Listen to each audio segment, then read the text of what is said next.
Nous avons tous les biens maison. Ça veut dire qu'un Français va investir plutôt en France qu'en autre pays.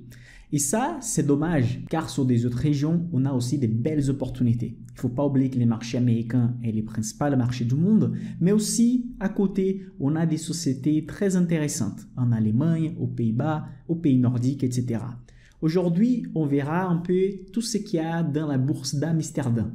La bourse d'Amsterdam était la première du monde où il y avait des négociations déjà depuis 1602. Et dans les comptes PA, les plans d'épargne en action, un type de compte qui a stimulé les investisseurs français à investir sur des sociétés européennes, on peut aussi acheter des sociétés cotées en Amsterdam. En fait, la bourse d'Amsterdam fait partie des Euronext, donc la bourse de Paris, bourse d'Amsterdam et des autres pays de l'Union européenne. La bourse d'Amsterdam sur les 5 dernières années a rentabilisé plus que les CAC 40. Même en considérant la crise de Covid et la crise inflationnaire qu'on a maintenant avec les conflits qu'on a au l'est de l'Europe. Les AX, l'indice de Pays-Bas, a rentabilisé 18% contre 12% du CAC 40. Donc remarquez que la rentabilité de l'indice du Pays-Bas était supérieure, surtout après la crise de Covid. Ça, c'est la rentabilité que vous voyez sur l'écran sans les dividendes réinvestis. La bourse française, c'est une des principales bourses du monde en termes de dividendes, où les actionnaires sont très bien payés par les sociétés. Mais si nous considérons quand même le versement des dividendes, les AX avec les réinvestissements des dividendes, c'est les AXGR, Gross Return, donc on les considère la plus-value plus les dividendes. Si on compare avec les CAC 40 GR aussi, avec les réinvestissements des dividendes, sur les 5 dernières années, la bourse du Pays-Bas a fait 36% presque et la bourse du CAC 40 a fait 30%. Donc une différence de 6% de rentabilité sur cette période. Je vais vous montrer maintenant un graphique qui montre la rentabilité de chaque pays de l'Union européenne et aussi la moyenne du monde entier. Mais avant ça, n'oubliez pas de liker la vidéo, de vous abonner. Et si vous n'êtes pas encore abonné à la chaîne Club des Valeurs, attendez jusqu'à la fin de la vidéo. Si vous apprenez quelque chose, vous allez liker la vidéo, vous allez vous abonner. Et si vous êtes déjà abonné, laissez votre commentaire dans cette vidéo. Vous allez voir l'image ici maintenant, vous allez trouver qui est les Pays-Bas à 8,1%, bien la moitié du graphique ici, 8,1% de rentabilité annualisée depuis entre 1900 et 2020. Donc ils ont considéré ici plus d'une centaine d'années, en passant par des guerres mondiales, en passant par la crise des 29, etc. Et la rentabilité annualisée de la bourse de Pays-Bas, c'est de 8,1%. Vous allez trouver que la bourse française a fait 6,6% de rentabilité pendant cette période. Vous allez voir que la moyenne de l'Europe, c'est 7,2%, tout à droite.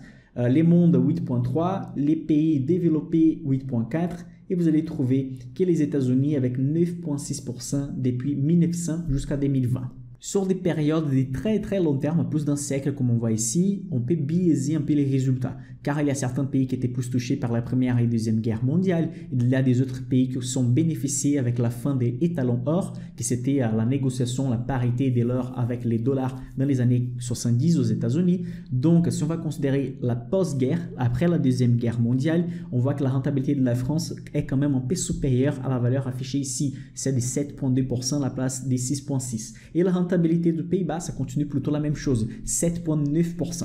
Mais le problème, c'est qu'à très long terme, 0,7-0,5% des différences de rentabilité d'un actif par rapport à l'autre, ça fait une différence énorme sur le long terme. Ça donne des rentabilités parfois qui donnent les doubles ou 3 fois plus d'argent. C'est pour ça qu'on va analyser un peu quelles sont les sociétés qui sont dans la liste d'actifs de AX. Ce sont 30 sociétés à la place des 40, comme les CAC 40. Quelles sont les sociétés? Est-ce que ce sont des sociétés vraiment importantes qui rentabilisent bien? Dans cette image ici, vous allez voir les poids de chaque société dans l'indice du Pays-Bas. Royal Dutch Shell va avoir 15% du poids, Unilever 14%, ING Group 10%, ASML 8%, Ahold Delhaize 6%, Philips 5%, Unibail Rodamco 5%, Heineken 4%. Après, les autres sociétés vont peser moins de 4% dans l'indice. Donc, on a des sociétés très connues, comme la société Shell par exemple. La société Shell a été déjà la principale société du monde au début des années 2000 et à la fin des années 90. C'est une des principales sociétés pétrolières du monde. Dans l'indice du Pays-Bas, on a Unilever, une des principales sociétés du monde. Presque impossible d'aller au supermarché ou passer un mois sans utiliser un seul produit d'Unilever. Si vous ne connaissez pas les produits Unilever, regardez cette image ici. Vous allez découvrir que des produits comme Rexona, Omo, Dove, plein des autres produits comme Magnum par exemple, la glace, sont des produits Unilever. Parmi les principales sociétés aussi de Pays-Bas, on a ASML, une des principales sociétés des semi-conducteurs du monde. Les semi-conducteurs sont des composants nécessaires utilisés dans les véhicules, dans les ordinateurs, dans tous les produits électroniques du monde entier. Bon, il ne faut pas oublier Heineken, une des principales sociétés de bière du monde.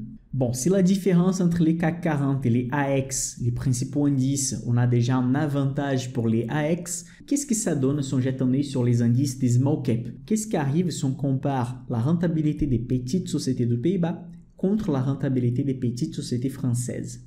Dans cette image ici, vous allez voir que les ASCX, c'est l'indice des small cap de Pays-Bas, a fait 7% de rentabilité sur les 5 dernières années. Et les CAC Mid-Small, notre indice de référence, sur les 5 dernières années, a fait moins 14%. Sur les 5 dernières années, on a que les big cap ont battu les small cap sur les marchés européens en général. Et vous avez ici donc que les ASCX, l'indice small du Pays-Bas, quand même a terminé positif cette période, pendant que les CAC Mid-Small est à moins 14%.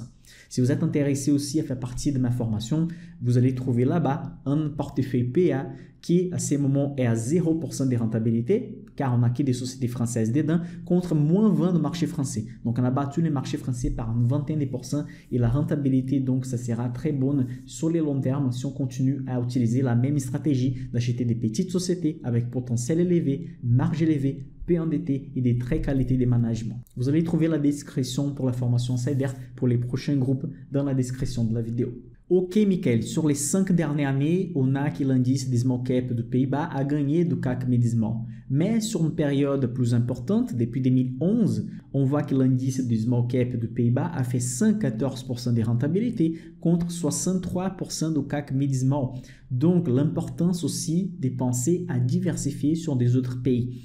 Vous pouvez voir que la courbe en jaune, elle commence en 2011 parce qu'on n'avait pas les CAC Mid-Small avant 2011.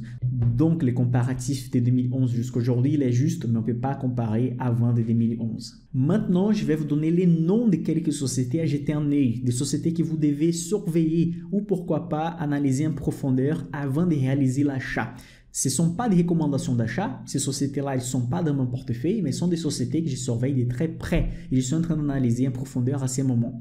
Et c'est ça que je vais faire entre les 6 et les 9 novembre, les mois prochains. Je vais faire une série de 4 vidéos par rapport aux PA. On ne va pas seulement analyser les marchés français, mais les marchés des pays voisins. Aussi analyser les stratégies à dividendes et small cap. Si vous êtes intéressé, vous avez un lien dans la description de la vidéo. Les premiers commentaires épinglés de cette vidéo, c'est aussi les liens de notre événement. Dedans, vous allez trouver les liens de notre un groupe WhatsApp dédié à cet événement où je vais partager plein d'astuces, des analyses, les noms des sociétés, etc. Et vous avez aussi un emplacement pour laisser votre adresse mail pour participer de notre newsletter. La première société, c'est Arcadis. Arcadis conçoit et fournit des solutions pour divers projets de construction et environnementaux. Il construit des bâtiments, des usines, des réseaux de transport. C'est une société qui possède des marges importantes. C'est une société de grande importance qui a gagné beaucoup de valeur sur ces dernières années. Ça vaut la peine d'analyser en profondeur les ratios fondamentaux d'Arcadis et c'est ça qu'on va faire pendant la semaine d'analyse du PA. N'oubliez pas de participer. La prochaine société, c'est Alfen. Alfen, c'est une société que j'ai connue personnellement en 2018 quand j'ai travaillé comme ingénieur encore. J'ai connu l'équipe d'Alfen qui faisait les chargeurs de véhicules électriques. Quand j'ai travaillé comme ingénieur, j'ai testé plus de 30 marques de chargeurs électriques du monde entier. Et je vous assure que j'étais étonné. L'équipe d'Alfen, c'était l'équipe qui connaissait le plus leurs produits. Ils savaient vraiment ce qu'ils faisaient. Ils sont très compétents et donc ça m'a attiré l'attention. Et c'est comme ça que j'ai découvert l'action d'Alfen. Et à l'époque, je n'avais pas fait l'investissement et devinez, depuis ça, l'action a fait x6 dans la bourse. Donc, j'attends à ce moment quelques corrections de l'action. J'analyse chaque résultat financier pour me positionner en bonne valorisation. Pour ceux qui investissent avec une méthode croissance, qui profitent en fait des sociétés qui sont surévaluées, profitent de la croissance et du momentum, ça peut être une bonne opportunité. Mais analyser la valorisation, c'est une société à forte croissance, mais à une énorme valorisation aussi. Alfen existe depuis 80 ans, donc ce n'est pas une société récente. Alfen, ils font en fait tout ce qu'il faut pour développer et moderniser les structures électriques, chargeurs électriques, chargeurs pour véhicules électriques, des structures des réseaux, tout ce qu'il faut pour la partie électrique et du stockage d'énergie. La prochaine société à jeter un œil, c'est ASML, c'est la société des semi-conducteurs. Elle a beaucoup baissé comme toutes les sociétés des semi-conducteurs du monde entier récemment, après la polémique du semi-conducteur. Il faut que je fasse un live ou une vidéo pour parler de ce sujet. Si vous voulez voulez des vidéos par rapport à ces sujets, commentez ci-dessous la vidéo. ASML, c'est une société qui a beaucoup perdu et à mon avis, la valorisation récente qu'elle possède, ça peut être intéressant pour se positionner sur le long terme. La prochaine société, c'est aussi, c'est une société qui a gagné beaucoup de valeur sur les 3 dernières années. Elle est montée énormément dans la bourse. C'est une société qui travaille avec des produits chimiques. Elle fait surtout des ventes aux États-Unis, donc leur chiffre d'affaires, c'est en dollars. Cette société mérite d'être analysée et de la garder dans un surveilleur d'actions. Et pour terminer, une société qu'on peut acheter dans la bourse des paris aussi, Euronext. Toutes les négociations qu'on fait dans la bourse, les achats, les ventes passent par Euronext. C'est presque en fait un monopole. Donc la société Euronext, c'est une très belle société, mais toujours un peu survalorisée. À un moment avec la baisse de marché, je pense que les points d'entrée, ça peut être un des meilleurs, mais il faut analyser si votre stratégie, c'est plutôt des sociétés dividendes, des sociétés à croissance. Donc dans cette liste que j'ai citée ici, il y a un peu de tout. Des small cap, des sociétés géantes, sociétés à croissance. Donc c'est à vous de jeter un peu un œil dedans et je vais les analyser aussi pendant notre événement du 6 au 9 novembre. N'oubliez pas les liens ci-dessous cette vidéo et je vous attends là-bas. Je suis Michael Ravaneda et on se voit dans la prochaine vidéo.